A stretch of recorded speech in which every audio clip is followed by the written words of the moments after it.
sports. And this man comes into the game off the toughest of losses when he played out of this world but still can lead his team to the win. If he has as many yards this week as he had in the last, I can't imagine they'll lose again. It's the Giants going up against the Broncos.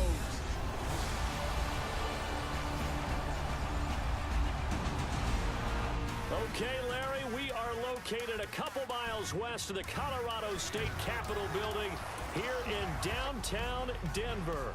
A moment ago, through a shower of pyrotechnics, it was the hometown Broncos taking the field as they get set to do battle with the New York Giants.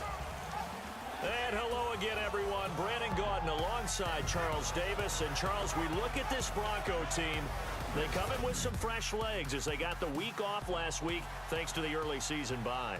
And usually you hope your bye comes a little bit later in the year. But when you get a chance to get fresh legs back, you take that time and you run with it. On the other side of the field for the visiting Giants, they coming off their very first loss of the year, suffered a week ago. Yeah, it will not be a perfect season, but I'm interested to see how they bounce.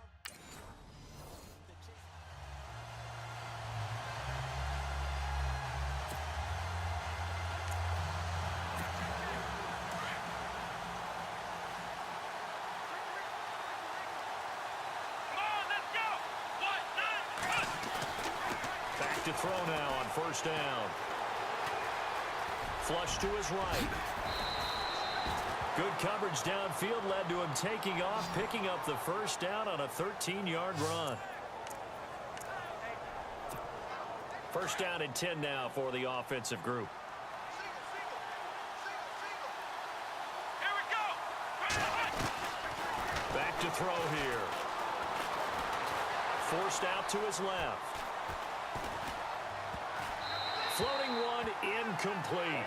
He was looking for his big target, Brandon Marshall, and that'll bring up second down.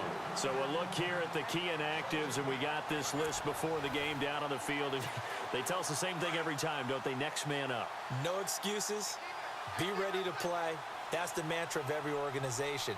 The key is having guys on the roster who are capable of filling in and playing at a high level. That's when you know you've drafted well, scouted free agents well, and stocked your team just the way you're supposed to. Give him 7 there on the tuck and run, and they're in better shape now for third.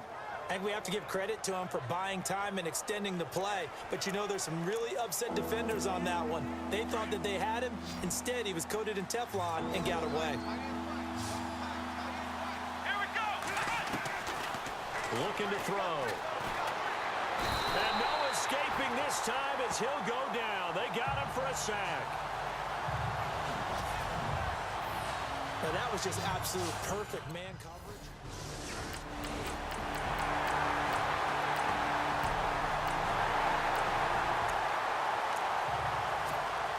And the Giants ready to come out now.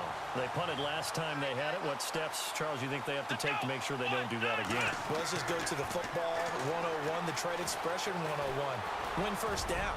Make 5, 6, 7 yards on first down and make it a 2nd and 3, second and manageable. Keep accumulating first downs that way. Keep moving the football. You don't want to get behind the sticks because then the defense has the advantage.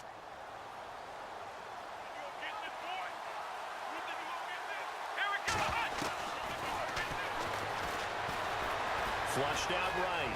Always got some breathing room. And he'll be taken down across the 50 at the 45 in enemy territory. A nice job there on the escape and scramble. A first down, a 16-yard gain. Fresh set of downs here. Let's go. Now a play fake here on first down.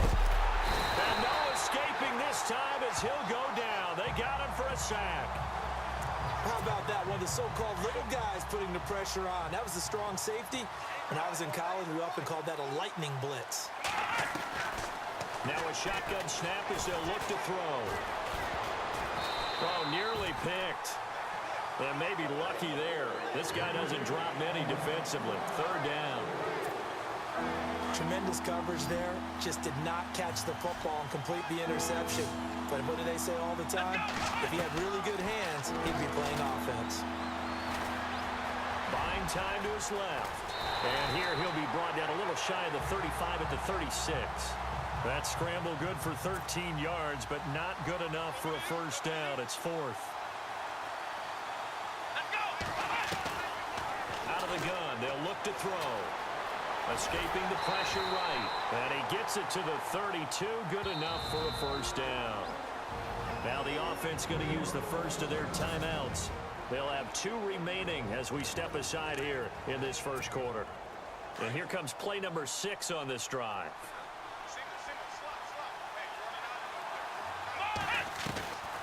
They'll look to throw here on first down.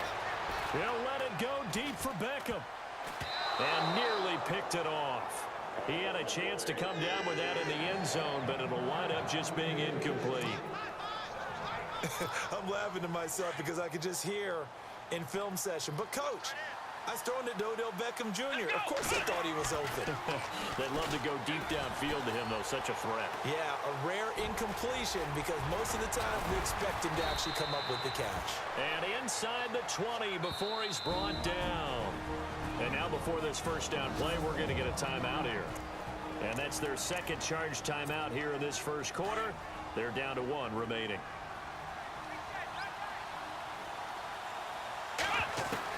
From the red zone now, they'll look to throw. It's caught by OBJ. And he will take it on in for a giant touchdown. Odell Beckham, his 9th touchdown of the season. And the Giants are an extra point away from tying up this football game. And there they got him the ball. Just get it to him, let him do it.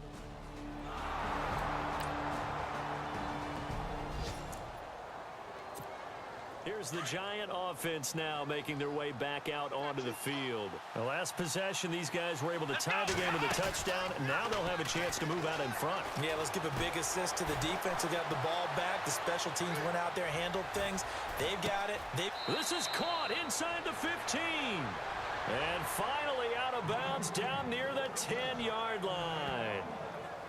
And the young buck showing that ability, that agility to dance outside of the pocket, complete the deep ball. And don't think for a second that the coaching staff didn't have their heart rate accelerate a little bit there, right? Anytime you have those young quarterbacks and they get outside of the pocket, you're just hoping that they make good decisions because so many... And no escaping this time as he'll go down. They got him for a sack. Well, that was point-counterpoint, wasn't it? They decided to throw for it on 1st and goal. Instead, the defense counters with pressure, and the defense wins, getting a big sack.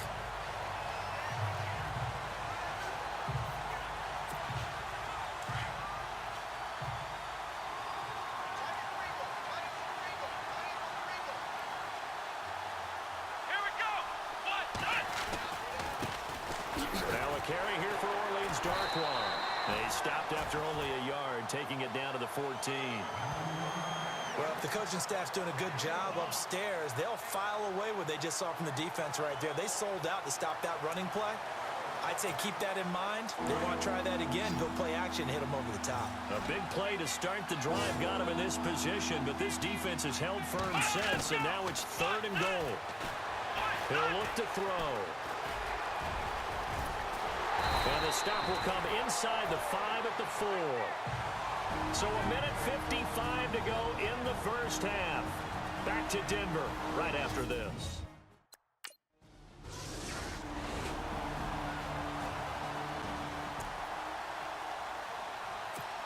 Here's the Giants offense now getting set to start the 3rd quarter. And last time they got 3 points, but it was a chip shot field goal. And when you go to the sideline after a chip shot field goal, maybe the offense not too happy. It's a balancing act, isn't it? Because you're exactly right. They're none too pleased that they didn't punch it in for 6 points. But they also have to remember they did put points on the board. 3 points is 3 points. And in this league, you take points when you can get them. Not easily done. A very solid gain of 27. One of the selling points of the in route is it gives the quarterback a really nice sight line to his receiver and almost on a direct shot able to throw the ball into the middle of the field and have a great chance of success as they did on that play. Now he'll escape to his right. Give him 10 that time, escaping the danger, running with it, and picking up a first down. Looking to jam the receivers at the line here. Press coverage look defensively. They're going to look to throw. And it's a touchdown for the New York Giants.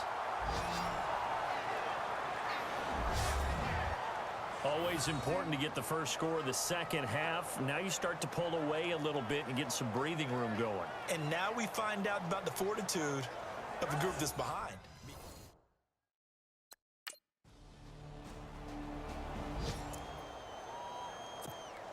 New York set to take the field. This is sort of what you would call a put-away drive, isn't it? They score here, especially a touchdown. It's almost out of reach. It certainly feels that way, and I think that they're going to call their plays accordingly, because what you really want to do, even though you know the scoreboard is still up there and the game's going to go on, in fact, you can take the spirit away from another team, that their drive and will to come back and win can be taken with another score right here. Still third quarter, but you just get that feel. Yeah, they're teetering right there on the brink, aren't they? We know he's got the arm, but watch out for those wheels. Kind of harkens back to guys they used to call the scrambler and the dodger. This guy can make it work with his legs. Field opened up. He took advantage. And now the offense operates in the red zone. Off the play fake, he'll look to throw. Being chased out left. And he's able to get it down to the 2-yard line. The improv on the scramble there gets him 6, and it'll be second down.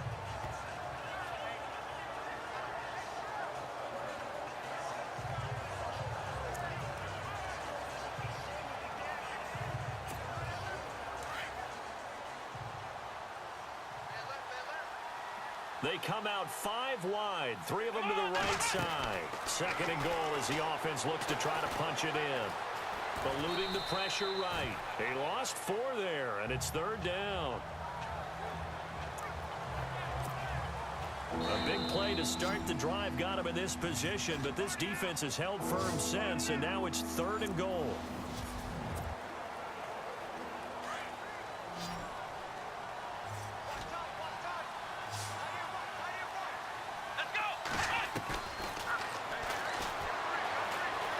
Flush to his right. It's hauled in by Marshall for a Giant touchdown. Brandon Marshall, his 5th touchdown now on the year. And the Giants add on to their lead. They were still throwing with a comfortable lead here late, and now that lead even more comfortable. And your first thought is there bad blood that went into this one ahead of time, that maybe they're seeking some revenge?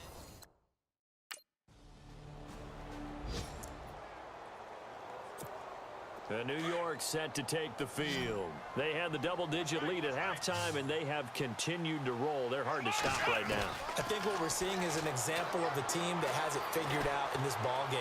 And whatever the adjustments are the defense has made, hasn't slowed them, hasn't phased them at all. They either anticipated them or they've been so far ahead that they just can't catch up. Now it's just a search to add to the lead. When you have someone throwing it that well, that confidently, you don't have to call the game in fear at all, do you? You just go ahead and play. Yep, confidence with a lead to throw it here in the 4th, and boom, he's on the money. Yeah, you don't have to tuck your head in and look like turtle at this point. And he will take it on in for a Giant touchdown. Orleans Darkwa, his first touchdown on the year. And thanks to the interception, the Giants offense cashes in with 6.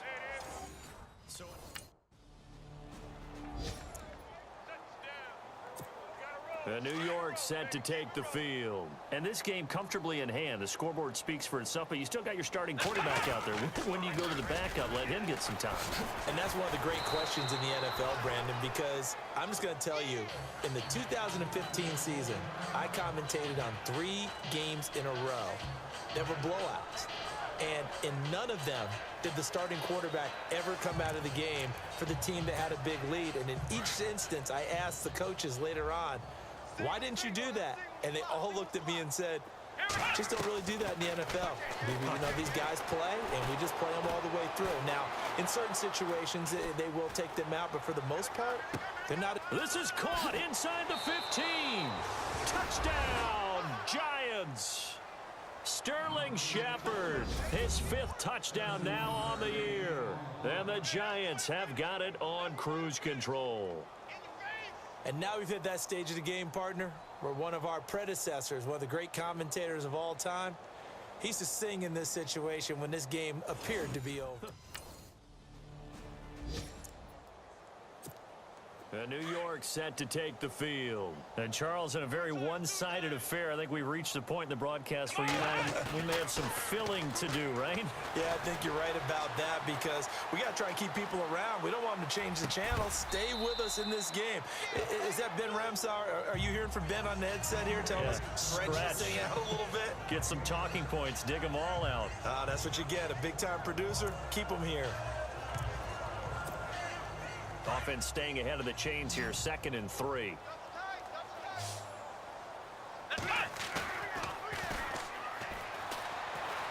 Steps away to his left. And no escaping this time as he'll go down. They got him for a sack. The amount of sacks that they've absorbed in this game is absolutely extraordinary. Let's just face it. This offensive line, flat out, cannot handle this pass rush. It's been demonstrated time and time again. Here we go. Out of the gun now on 3rd down. And he can't quite pick it. No interception so far. That probably should have been their first. But at least it's...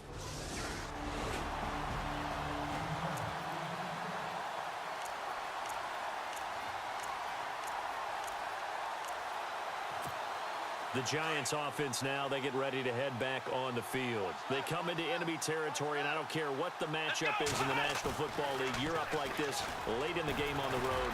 And he is going to go down for the 5th time tonight, and this one is going to be a safety. And Charles, at some point, you can't keep worrying about big play. Can this be perfect? You just have to get the ball out of the end. A big offensive explosion helped leading them to victory, and the defensive guys, they're just saying, hey, put those points up every week. We'll just keep winning. They will gratefully accept them, won't they? It makes their job that much easier when they're scoring that many points. Allows them to play with a totally different style and a different flow. So for the Giants, their strong start to the year continues as they're up to 5-1. And they will head home next week to take on the Seattle Seahawks. Meanwhile, for Denver, they drop below 500 to 2-3 with a loss. And they will try to turn it around next week as they head down to Carson for a matchup with the LA Chargers.